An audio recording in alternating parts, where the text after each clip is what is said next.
para paniwalaan mo na kahit mga kanang lahat ng kataruntaduan itong mga demonyong mga pastor ng born again na ito, malalaking gago talaga itong mga to eh. Maraming ipapahamak itong mga buwisit na gagong mga pastor na ito.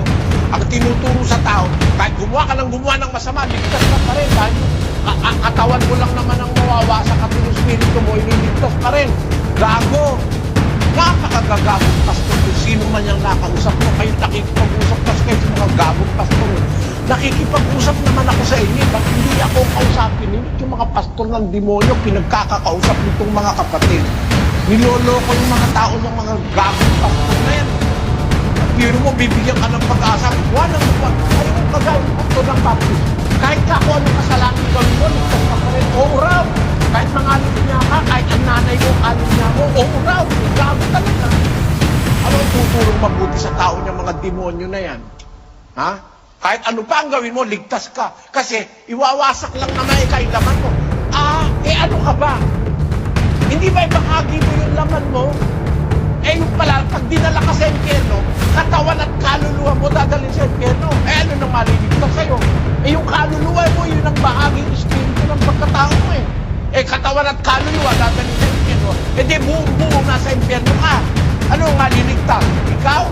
Hindi, yung espiritu mo gago. Hindi mo espiritu yun. Yun ang espiritong ibinigay sa'yo nang magbalik-loob ka. Pero pwede bawiin ng Diyos yung kahit anong oras.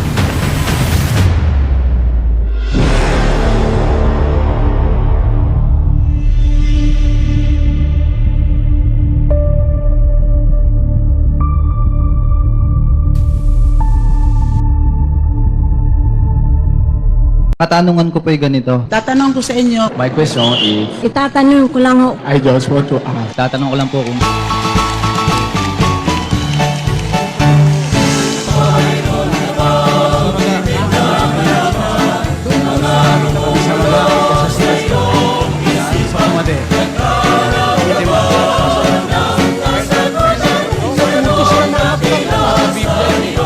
Tanong kayo, sa nakasaserdote. Program is open for I'm ready. Sasagutin ko kayo. Pero kung gusto mo ng kompletong sagot, itanong mo. May sagot ang Biblia. Nakasulat kompleto, walang bawat, walang labis, walang kulang. Kaya ang sabi ng mga apostol, matuto kayo sa amin, huwag hihigit sa bagay na nasusulat.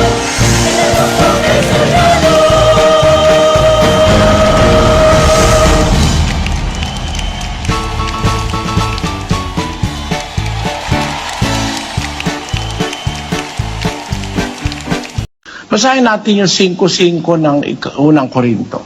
Upang ang ganyan ay ibigay kay Satanas sa ikawawasak ng kanyang laman, upang ang Espiritu ay maligtas sa araw ng Panginoong Hesus.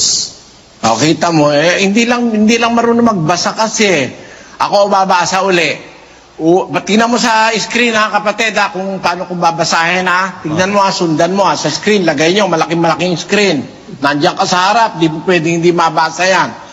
Upang ang ganyan ay ibigay kay Satanas sa ikawawasak ng kanyang laman, upang ang kanyang espiritu ay maligtas. Ganun ba? Hindi naman Upang ang ganyan ay ibigay kay Satanas sa ikawawasak ng kanyang laman. Bakit?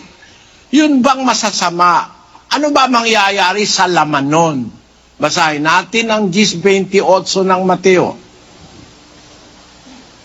At huwag kayong mga takot sa mga nagsisipatay ng katawan, datapwat hindi na nakakapatay sa kaluluwa, kundi bagkus ang katakutan ninyo'y yaong makapupuksa sa kaluluwa at sa katawan sa impyerno. Dadaling ka sa impyerno, kasama yung katawan mo, kasama pati kaluluwa mo, kaluluwa at katawan. Ano? Pagka may impyerno at di ka maliligtas, katawan at kaluluwa dadalhin sa impyerno ng Diyos. No? Ngayon, yung sinasabi sa Korinto, sa ikaliligtas ng kanyang laman, o sa ikawawasak ng kanyang laman, mapupunta kasi sa impyerno no? Upang ang espiritu, di naman sinabi kanyang espiritu di ba? Ay maligtas sa araw ng Panginoong Hesus. aling espiritu yon? Kasi kapatid, pagka ikaw ay naanib sa iglesia, binibigyan ka ng isang banal na espiritu. Dapat mong maintindihan yon. Basahin natin ang Roma, Kapitulo 8, versikulo 16. Diyan mo sa 15, Sis Los. Sapagkat hindi ninyo muling tinanggap ang espiritu ng pagkaalipin sa ikatatakot. Datapwat, tinanggap ninyo ang espiritu ng pagkukupkop na dahil dito'y sumisigaw tayo, Aba, Ama. Ang espiritu rin ang nagpapatotoo kasama ng ating espiritu na tayo'y mga anak ng Diyos. Pagka ikaw ay umanib sa iglesia, bibigyan ka ng iba pang espiritu. Yun ang espiritu ng pagkukupkop galing sa Diyos. Yun ang magpaparamdam sa iyo na ikaw ay anak ng Diyos. Yung espiritu na yun, lalakip sa espiritu mo. Dahil meron kang sariling espiritu di ba? Sabi ng Biblia, ang espiritu rin ang nagpapatotoo kasama ng ating espiritu. May espiritu tayo sarili. Ang tawag doon, espiritu ng tao No? Basahin natin ang 2 ng unang Korinto, versikulo 11. Sapagkat sino sa mga tao ang nakakakilala ng mga bagay ng tao, kundi ang espiritu ng tao na nasa kanya. Tamo, may espiritu tayo bilang tao. May espiritu tayo Yun nga yung bumubuhay sa ating katawan yung espiritu na ibinigay ng Diyos sa atin. Na sa hininga ng ating ilong, tapos may espiritu tayo ng pagkatao natin, no? Ang tawag sa Biblia, espiritu ng tao. Ngayon, bukod doon, lahat ng tao meron nun, masama't mabuti, espiritu ng tao meron tayo lahat nun. Basta buhay ka, may espiritu ng tao sa'yo. Pero pag naglingkod ka sa Diyos, susuguan ka niya sa puso ng ibang espiritu. Yun ang espiritu ng adoption o ng pagkukupkop. Para maiparamdam sa iyo ng Diyos na ina-adopt ka niya bilang anak. Pag naging swail ka, yung espiritu na yun, aalisin ng Diyos yun Kaya yung naging swail yung taga-Korinto, sabi ni Pablo, ang ganyan ibigay kay Satanas sa ikawawasak ng kanyang laman at upang ang espiritu, hindi naman sinabi kanyang espiritu Dahil may espiritu nga na galing sa Diyos na ibinibigay sa mga taong naglilingkod. Kung ikaw ngayon gumagawa ng masama, babawiin ng Diyos yung espiritu na yon. Yun ang ililigtas ng Diyos na espiritu. Yung espiritong ibinigay sa'yo dahil babawiin yon pag gumawa ka ng masama. 51 Gs ng awit. Likhaan mo ako ng isang malinis na puso, O Diyos, at magbago ka ng isang matuwid na espiritu sa loob ko. Huwag mo akong paalisin sa iyong harapan, at huwag mong bawiin ang iyong santong espiritu sa akin.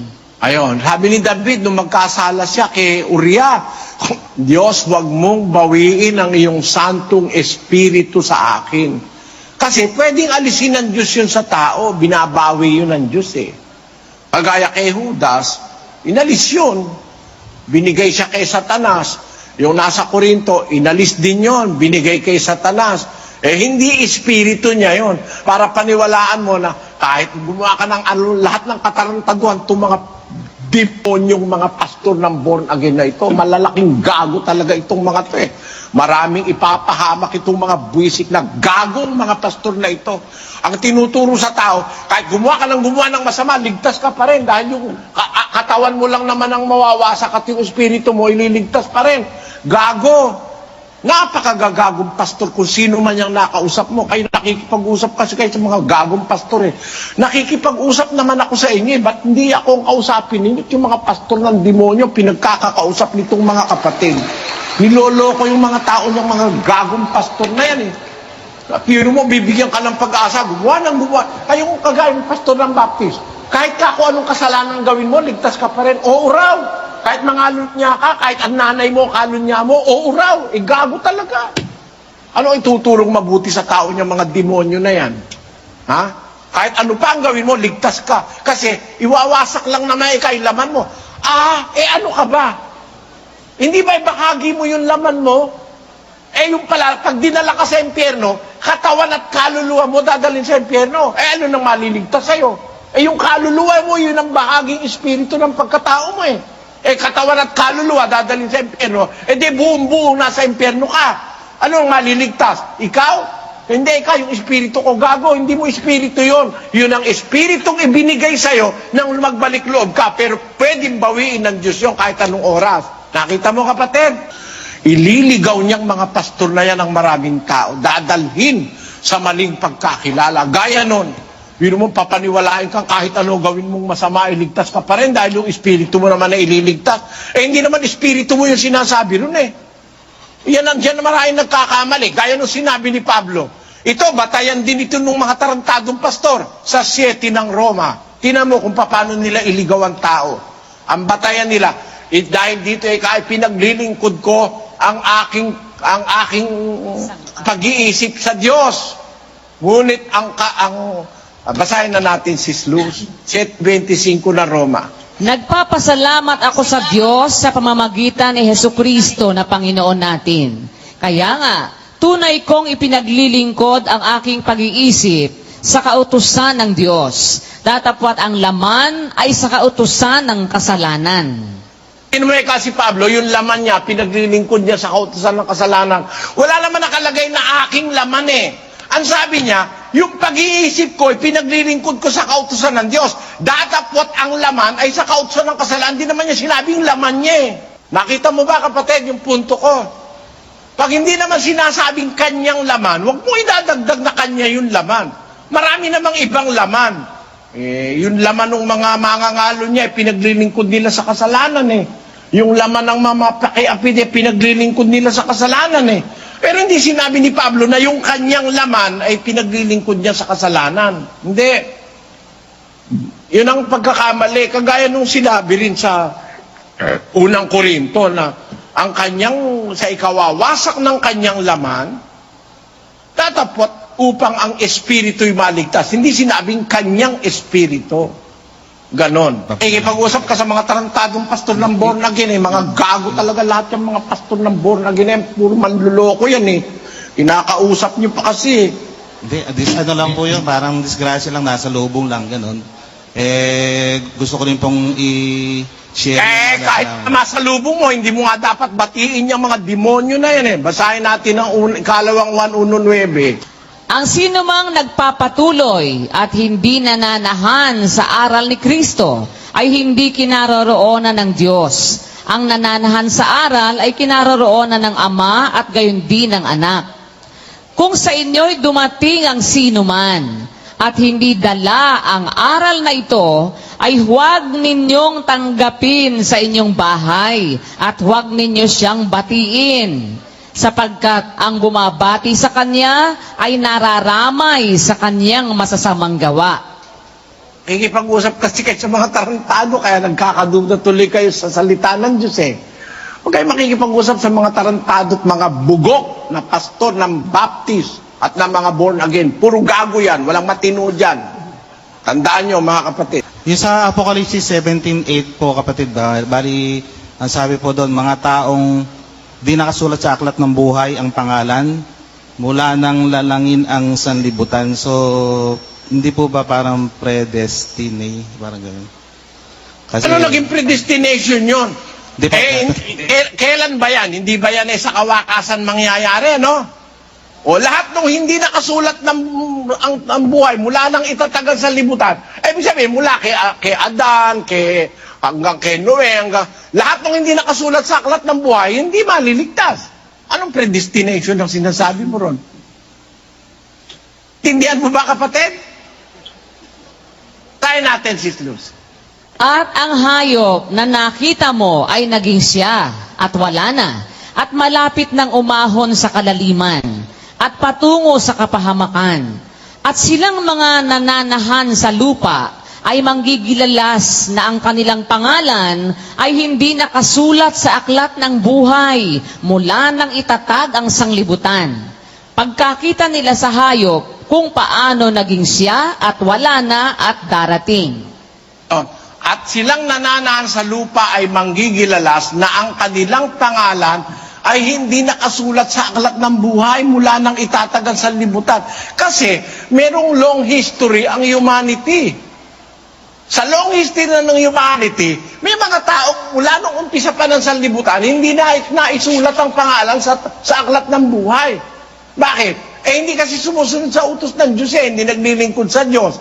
Ang ginagawa ay kasalanan. Sabi ng Diyos kay Moises, ang mga magkakasala sa akin ay aalisin ko sa aking aklat. 32:33 is luz. At sinabi ng Panginoon kay Moises, ang magkasala laban sa akin ay siya kong aalisin sa aking aklat. Kita mo? So lahat ng lahat ng hindi nakasulat sa aklat, yun ang mga gumawa ng mga mortal na kasalanan sa Diyos. O ano ibig sabihin mo, no? Ang ibig sabihin mula na ipanganak sila, hindi nakasulat ang kanilang pangalan sa aklat ng buhay. Hindi, kapatid. Ang Diyos ay fair. Ang Diyos ay mahabagin. Gusto niya lahat ng tao maligtas. Ba't siya maglalagay ng predestination na hindi ka maliligtas? Gusto niya lahat ng tao maligtas. Magkakontra ba yung salita ng Diyos sa Biblia? Hindi. Siya may ibig, lahat ng tao maligtas. Kaya lahat ng tao nakaligtas sa kanyang aklat. Pero para ngayon, halimbawa, pinanganak ka, 1 taon ka, baby ka, 2 taon, bata ka. 3 taon, 4 na taon, 7 taon, bata ka pa. Nakasulat yung ano mo sa aklat ng buhay. Nung lumaki ka na, naging 30 anyos ka na, nagtarantado ka na at puro kang gagawa na, buburahin na ng Diyos yung pangalan mo nun. 19 kopong-kopong yun. Nung panahon ng Hapon, meron na namang uling ganun tao. Nakasulat nung lumaki na gumawa na naman ng katarantaduan. Binura na naman. Sa haba ng istorya ng sangkatauhan, pagdating ng araw ng paghukom, magigilala sila dahil nakita nila ang kanilang mga pangalan di nakasulat sa aklat ng buhay. Bakit? Pinag-aalis Dahil gumawa sila ng masama Hindi predestination yun, kapatid. Naintindihan mo? So, kapatid na Eli, ibig po sabihin pala, originally lahat tayo, mula nung pinanganak, nakasulat sa aklat ng buhay, tapos binubura lang pag nagkakasala tayo, inaalis tayo. All accounted for, aalisin ka lang. So, Lahat ng tao destined by God to salvation. Lahat ng tao may predestination to attain His glory. Lahat ng tao, because He wants everybody to be saved. But once you are of your own, once you have acquired wisdom, and have enjoyed your own free choice, and chose not to follow God, then that is the time that God will strike out your name from the book of life.